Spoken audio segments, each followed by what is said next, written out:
Сайн байцгаана уу. За өнөөдрийн хичээл барилгын экспертиз гэдэг 10 дахь хичээл маань орж иж байна.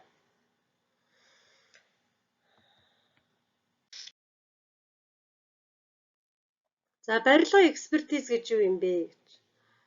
Тэгэхээр барилгын экспертиз гэдэг нь барилга байгууламжийн чанарт хяналт үнэлгээ тавих гэсэн утгатай үг юм аа. За тэгэхээр өмнөх хичээл дээр бид нар ерөнхийдөө барилгын бионик, барилгат экологийн талаас нь амьд орчныг хэрхэн бүрдүүлэх вэ? Тэр амьд орчинд бүрдүүлснээр хүнд ямар эерэг таатай нөхцөл бүрдэх вэ гэдэг талаар ярьж байсан. Тэгвэл өнөөдрийн хичээл дээр бид нар тэрхүү барилга байгууламжийн чанарт нь хэрхэн хяналт тавих вэ гэдэг талаар өнөөдрийн хичээл дээр үзэх нэ. За ихэнх орнууд дээд тал нь 6 баллын хүчтэй газар хөдлөлтийг тэсвэрлэх чадвартай барилга барих ёстой байдаг. За барилгын экологт үнэлгээ хийх, хяналт тавихыг бол барилгын экспертиз гэж нэрлэдэг.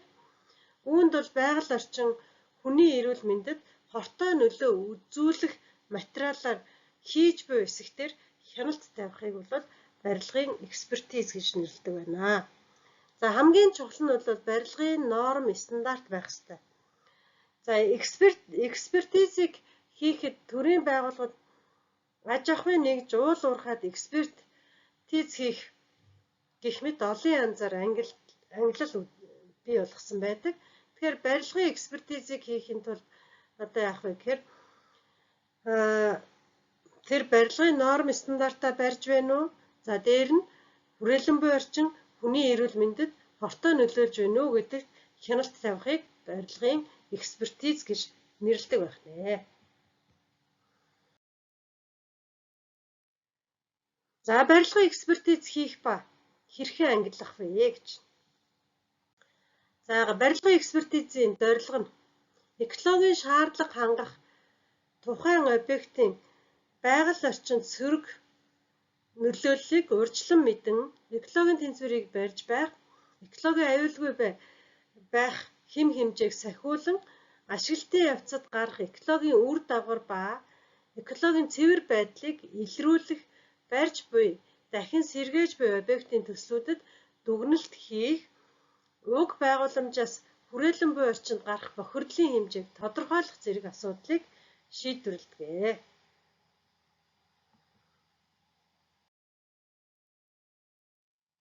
За экспертиз хийхэд дараах баримт бичгүүдийг бүрдүүлэх хэрэгтэй болдгоо. За экспертиз дэх баримт бичгүүд үүнд юу орох вэ гэхээр улс ордын аж ахуйн салбарын хөгжил, үйлдвэрлэх хүчний байршил, түүний бүдүүч, төв суурин газрын ерөнхий төлөвлөгөө төлөвлөлт, төслийн өмнөх баримт бичгүүд орно. За барилга ба сэргээн босголтын төсөл, тооцоо, техник эдийн засгийн үндслүүд орно. За мэдээж хэрэг барилга байгууламж хаана баригдах юм те? Улс орны маань ерөнхий төлөвлөгөөнд тусгагдсан барилга байгууламж мөн үү биш үү? Тэ? Энэ ирээдүйд хүмүүс биднэрт улсын маань хөгжилд хэрэгтэй үгүй юу гэдгийг нэгдүгээр харах нь, хоёрдугаар тухайн барилга байгууламжийн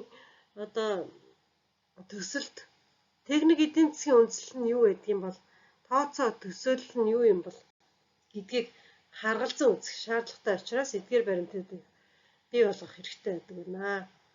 За дараагийн бичиг баримт хүрээлэн буй орчинд сөрөг нөлөөлөх аж ахуйн үйл ажиллагааг явуулж буй эсэх. Байгууллагын баримт бичиг техникийн норматив, акт, журам заавар, аргачлал төслүүдтэй танилцах. За шинэ техник технологи нэвтрүүлж буй эсэх. Тэдгээр шинэ техник технологи нэвтрүүлэх баримтууд нь юу юм бэ? За экологийн аюулгүй байдлыг хажуудуулж болзошгүй. За хүмүүсийн эрүүл мэндэд хортой нөлөөлөл үзүүлэх материал, эд зүйлс, бүтээгдэхүүн, ахуйн шийдвэрүүд, систем, объектын мэдээллүүд, тэдгээрийг хэрэглэж буй нөхцөл байдал зэргийг харгалзан үзэж экспертиз хийх нэ. Үнэлгээ хийх нэ, хяналт тавих нэ гэсэн.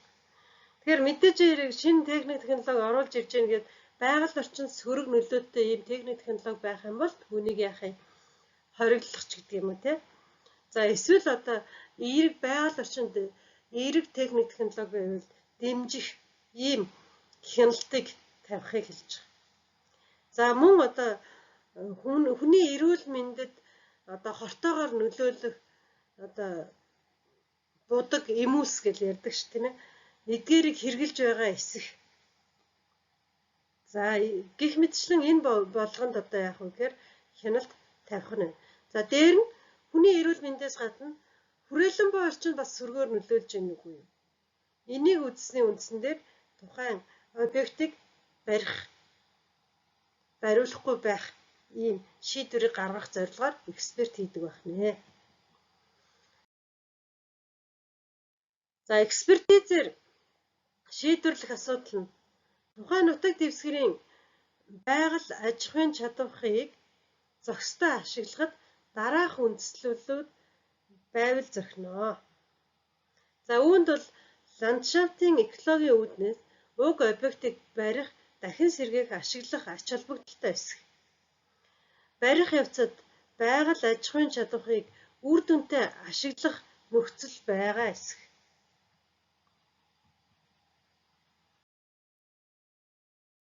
Зэргийг харгалзан үздэг байна. За хот байгуулалт ба архитектур төлөвлөлтөд дараах зүйлүүдэд үнэлгээ өгнө. За үүнд бол байгалийн экологийн тэнцвэр ба орчны тохиолдлыг хадгалахыг тооцсон хүн амын өсөлт, амралт зугаалгын бүсээс хамааруулан барилгыг барьж болох эсүүдээр үнэлгээ өгнө. Ландшафтын ил задгай бохирдол байгаа эсгээр үнэлгээ өгөх, хүмүүсийн амьдрах орчин, нарны цацрагийн гэрэлтүүлэг, агааржуулалт, бичил, цаг үр, эрүүл ахуйн нөхцөл зэрэг тухайн объект хэрхэн нөлөөлөхөд үнэлгээ өгнө. Уг барилга байгууламжийн гоо сайхан үзэмжид үнэлгээ өгөх зэргээр барилгын архитектурт үнэлгээ өгдөг байна. Тэгэхээр хамгийн гол чухал зүйл нь бол одоо энэ барилга байгууламж барихад нөгөө барилга байгууламжийнхаа одоо орчин нөхцөлд нь сөргөөр нөлөөлөх юм барилга байгууламж барихыг бол хориглож идэг.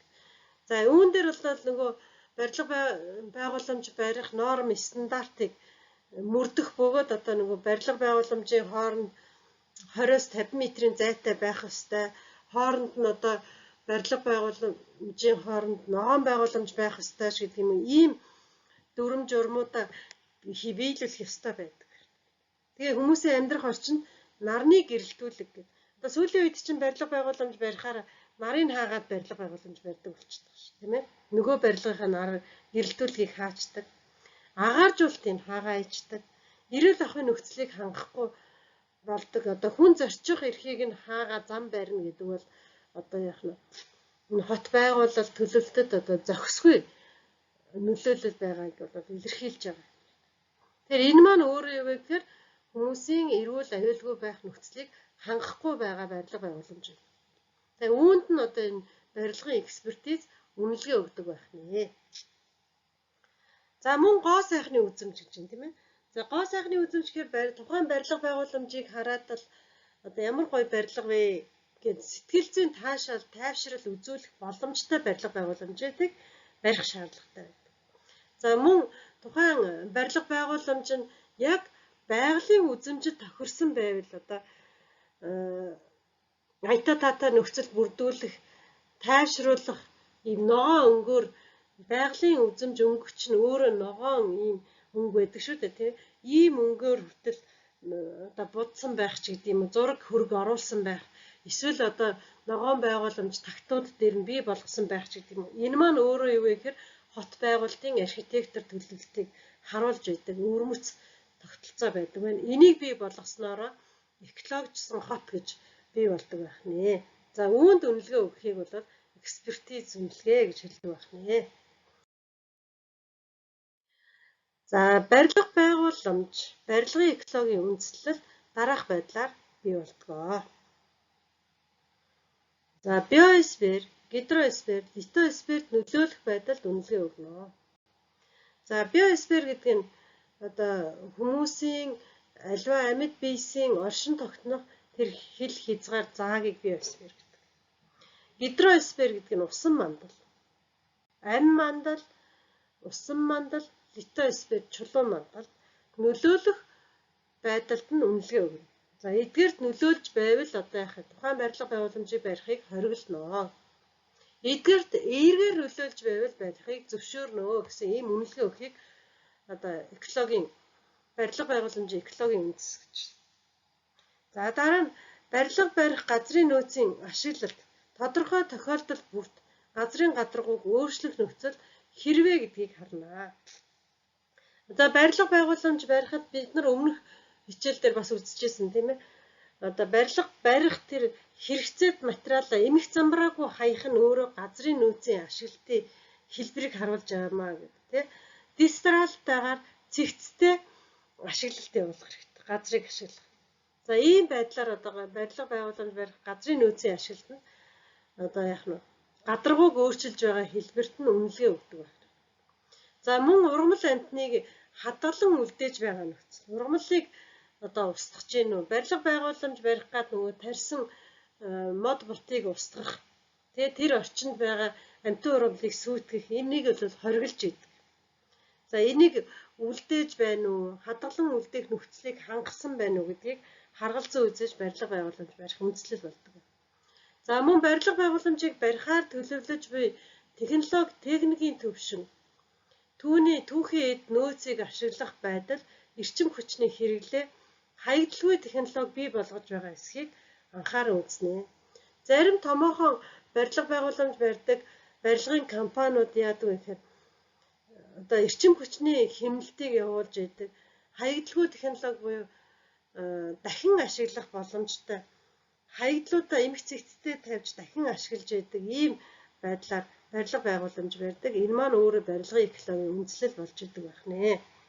За мөн усан хангамжийн системийг зохион байгуулна, цэвэр усны хэрэглээг багасгах, бохир усыг хаях, за тэгээд бохир усыг дахин ашиглах боломжийг хангаж байгаа байдлыг бас харгалзан үзэж байдаг байх нэ.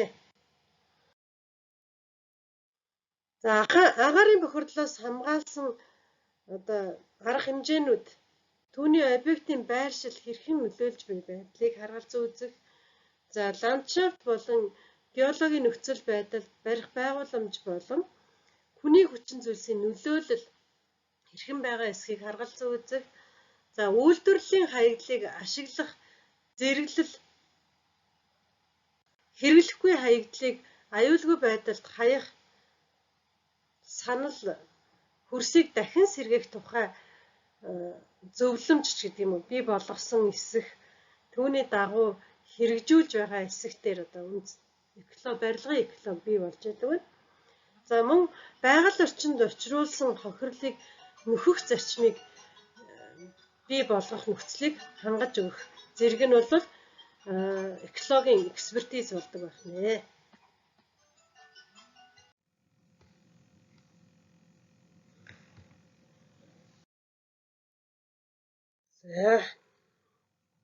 За экспертизийг дараах зүйлүүдэд хийнэ гэж.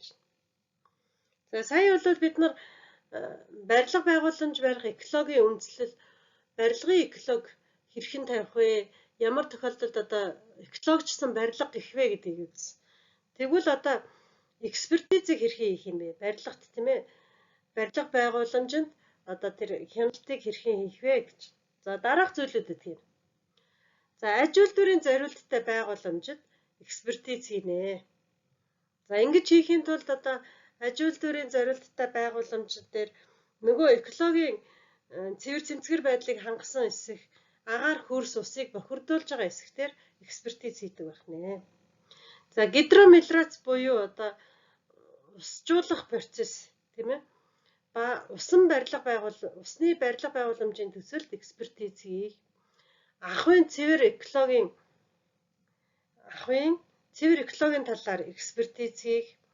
Далай тэнгисийн орчинд баригдах барилга байгууламжид экспертиз хийх зэргээр экспертиз буюу одоо хяналт шалгалтуудыг хийдэг байх нэ. За мөн амралт зугаалгын бүсэд экспертиз хийх За газар хөдлөлтөөс хамгаалсан байдалд экспертизийг ой нөөцт экспертизийг за барилга байгууламж барихад ой сан бүхий газарт барилга байгууламж барьж байгаа хэсэг тэр нь одоо ойг устгаж байгаа хэсэг ч гэдэг юм тийм ээ. Энд бол экспертизийг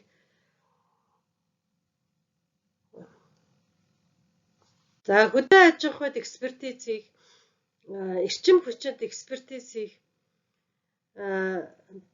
тээвэр замын аж ахуйд экспертизийг за барилгын материалд экспертиз хийх, геологт экспертиз хийх зэрэг одоо ийм 12 зүйлд одоо экспертиз буюу хяналт шалгалтыг хийдэг байх нэ.